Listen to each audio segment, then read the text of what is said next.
And we also know, I saw reports this weekend, that it is said that possibly Russia and China, which I know you can't comment on right now, but are actually helping Iran, whether it is targeting our troops, funding, and other mechanisms. So a thing that we could all agree that ending that would be helpful.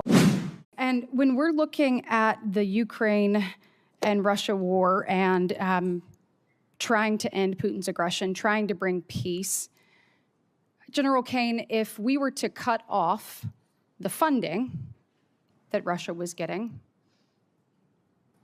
would it follow that that would be a driver that could possibly lead Putin to the table? Sarah, yes, and their economy's struggling now. Thank you.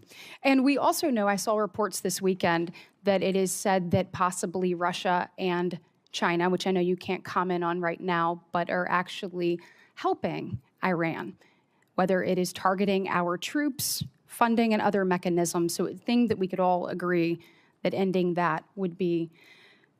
Do you think political allegiance to Trump is a requirement for serving our nation, either in uniform or a civilian in the department? I'm incredibly proud, as are millions of Americans. No. Not today, Seth. Yes or no? Congressman, you know what a silly question that is. It's silly enough to warrant a very straightforward answer. Yes or no? We all support and defend the Constitution of the United States. You know what? I'm not going to waste my time anymore. You're not worthy of my attention or my questions.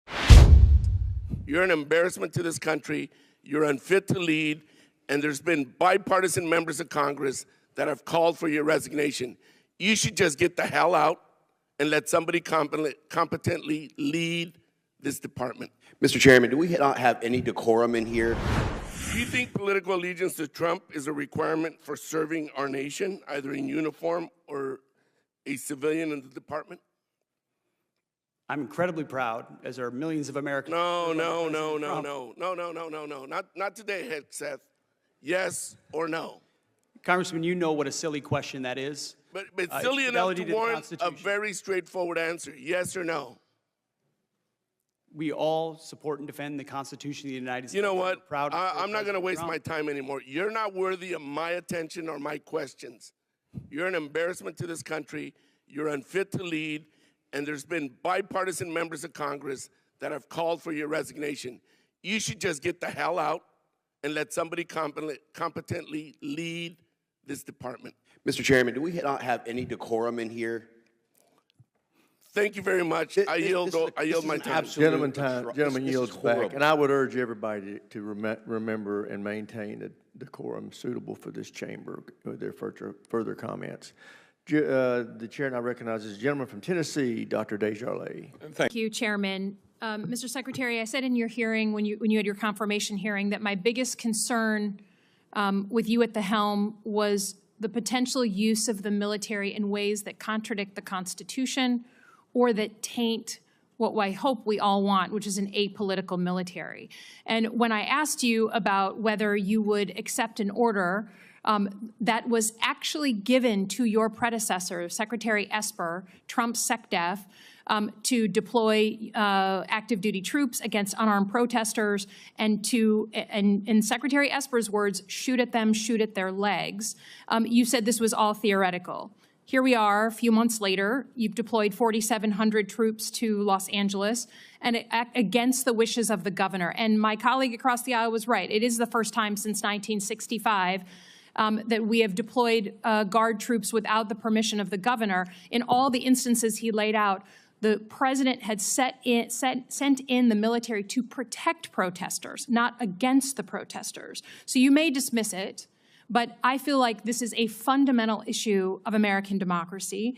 If you love your country and you want an apolitical military, then it should be the last resort, not the first resort in our country to use them. So to get to the non-theoretical, have you authorized the uniformed military to detain or arrest protesters in Los Angeles? Senator, I would just start by saying Just You're not a protester if you're throwing concrete 100%. at law Arrest those enforcement people. officers. Throw them in the jail. 100%. But what you're doing is something different. Everyone knows this is a political decision, right? So we don't trust that you're using the best interests of the military, certainly, and of democracy on top of that. So have you given the order? That's all I want to know. It's not theoretical. For the U.S. military, not law enforcement. They can arrest all day long. That's their job. Do they have the ability, the uniformed military, to arrest and detain protesters currently today? It's a yes or no thing. Authority. It's sort of amusing the extent to which the speculation is out there. These troops are given very clear orders. Then what is the order? Then list it out for us. Be a man. List it out. Did you authorize them to detain or arrest? That is a fundamental issue of democracy. I'm not trying to be a snot here. I'm just trying to get the actual, did you authorize them to do that? All of these orders and what they're sent there to do are public. They are there so to... say it. So say it. Yes or no? I'd like to. Please, yes or no? As I've said time and time again through interruption, they're there to protect law enforcement, do they have ICE the ability officers to arrest? who are trying to do their job, deporting illegals who were allowed in by the previous administration. So they cannot arrest and detain citizens of the United States, the uniformed military. As we've stated, if necessary, in their own self-defense, they could temporarily detain and hand over to ICE. But there's no arresting going on. And you know this better than you're trying to play political games. There's no arresting of U.S. personnel. Of the U.S. military against members of the protest. Have you authorized U.S. military cyber tools to investigate people participating in these protests? Yes or no? Certainly in no way that I'd be aware of. Okay, that's good. I love that answer. That's great. Have you given the order to be able to shoot at unarmed protesters in any way? I'm just asking the question. Don't laugh. Like the whole country. And by the way, my colleagues across the aisle. What is that based on? What evidence would you have that an order like that has ever been given? Giving that order to your predecessor, to a Republican Secretary of Defense, who I give a lot of credit to because he didn't accept the order. He had more guts and balls than you because he said, I'm not going to send in the uniformed military to do something that I know in my gut isn't right. He was asked to shoot at their legs. He wrote that in his book. That's not hearsay.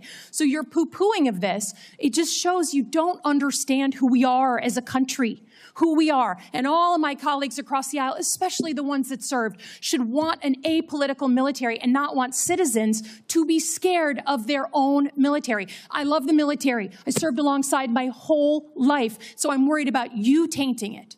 Have you given the order? Have you given the order that they can use lethal force against honor? I want the answer to be no. Please tell me it's no. Have you given the order? Senator, I'd be careful what you read in books and believing it, except for the Bible.